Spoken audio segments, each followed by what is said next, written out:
After World War I, Europe was in turmoil, with economies shattered and political systems in disarray. The harsh conditions and widespread discontent created fertile ground for the rise of totalitarian regimes.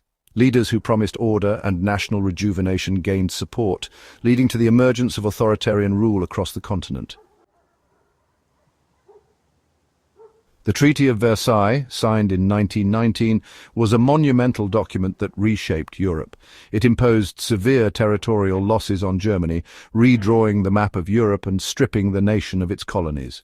The treaty also demanded the disarmament of the German military, leaving the nation vulnerable and humiliated. Economically, the reparations imposed were crippling, leading to hyperinflation and widespread poverty. The social and political unrest that followed set the stage for the rise of extremist movements, including the Nazi Party. Adolf Hitler capitalized on the national discontent, promising to restore Germany's former glory and defy the treaty's terms. The international community, meanwhile, was divided on the treaty's fairness, with some viewing it as too harsh and others as necessary. Ultimately, the Treaty of Versailles sowed the seeds of resentment and conflict, contributing to the outbreak of World War II.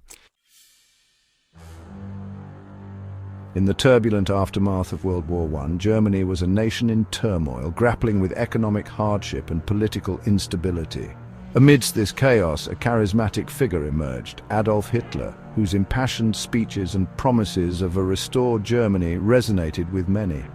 The Nazi Party, under Hitler's leadership, began to gain traction, using propaganda and mass rallies to spread their message. Political violence became a tool for the Nazis, with the SA intimidating and attacking their opponents, further consolidating their power. The Great Depression only deepened the crisis, and the Nazis exploited the widespread despair to gain more support. In 1933, Hitler was appointed Chancellor of Germany, marking the beginning of a dark chapter in history. The rise of Adolf Hitler and the Nazi Party would soon lead to unprecedented horrors, forever changing the course of history.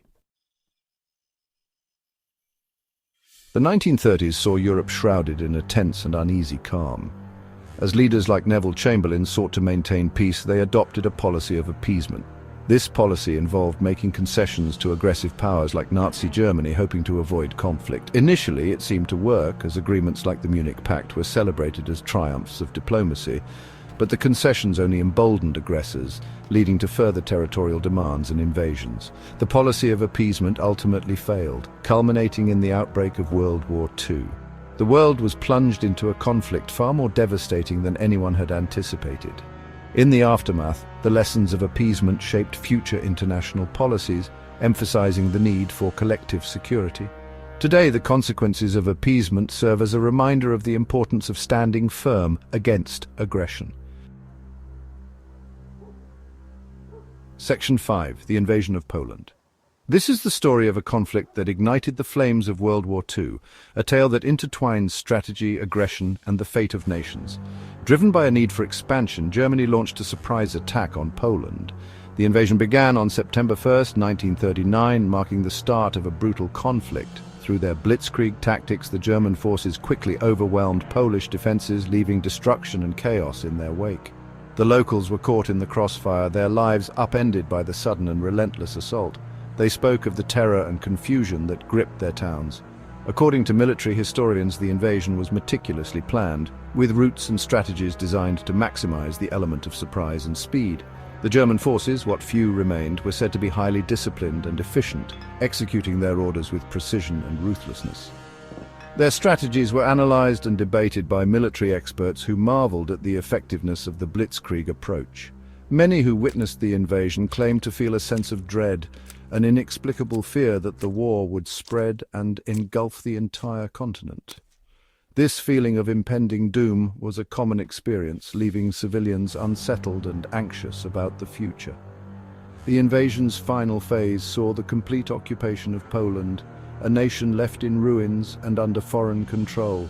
This marked the beginning of a long and devastating war, with battles that would be remembered for their brutality and impact on history. The war's reflection on humanity was not a true likeness, it was a grotesque mockery of peace, twisted and contorted as if the conflict itself was distorting the very soul of mankind. Section 6. Alliances and Major Battles. In the early years of the war, alliances were crucial. The world was divided into two main factions, the Allies and the Central Powers. The Allies included countries like France, the United Kingdom, and Russia, while the Central Powers were led by Germany, Austria-Hungary, and the Ottoman Empire. The first major battle was the Battle of the Marne. It was a significant turning point, halting the German advance into France and setting the stage for trench warfare that would dominate the Western Front. Another critical engagement was the Gallipoli campaign. The Allies aimed to secure a sea route to Russia, but the campaign ended in a costly failure with heavy casualties on both sides. The Battle of Verdun was one of the longest and most brutal battles of the war. The French and German armies fought for months, with neither side gaining a decisive victory, but both suffering immense losses. Technological advancements also played a significant role. The introduction of tanks, airplanes, and chemical weapons changed the nature of warfare, making it more deadly and complex. The Battle of the Somme was another major conflict. It was marked by its staggering casualties and the first use of tanks in warfare. Despite the high cost, it demonstrated the Allies' determination to break through the German lines. As the war dragged on, the harsh conditions and relentless fighting took a toll on the soldiers. The winter months were particularly brutal, with supply lines stretched thin and morale waning. Strategic planning and alliances continued to shape the course of the war. Leaders from both sides met frequently to devise new strategies and bolster their forces. Despite the hardships, the early years of the war were defined by resilience and determination. The alliances and major battles set the stage for the long and grueling conflict that would follow, forever changing the course of history. Section 7. The impact of war on civilians. The line between normal life and chaos blurred. Civilians became prisoners in their own cities, too terrified to stay, too terrified to leave. The sounds of war grew louder, morphing into a constant, terrifying presence that echoed through the empty streets. The Holocaust brought an even darker shadow, lurking in the periphery of their lives, a constant, menacing threat. One night, as families huddled together, unable to sleep, they heard a noise. A soft, scraping sound coming from the street. They knew with a certainty that chilled them to the bone that danger was imminent. They grabbed whatever they could find, their only defense against the unknown. Section 8. Turning points of the war. The Allies advanced cautiously, each step a monumental effort against the fear and uncertainty of war. The sight that greeted them stopped them dead in their tracks. Facing them was a formidable enemy line, seemingly impenetrable, but the Allies pressed on. Fueled by determination and the hope of victory, they engaged the enemy with all their might. Their efforts paid off as they broke through the enemy lines, turning the tide of the war. The Allies celebrated their hard-won victories, knowing the end of the war was in sight. The Axis powers, now on the defensive, began to crumble under the relentless pressure.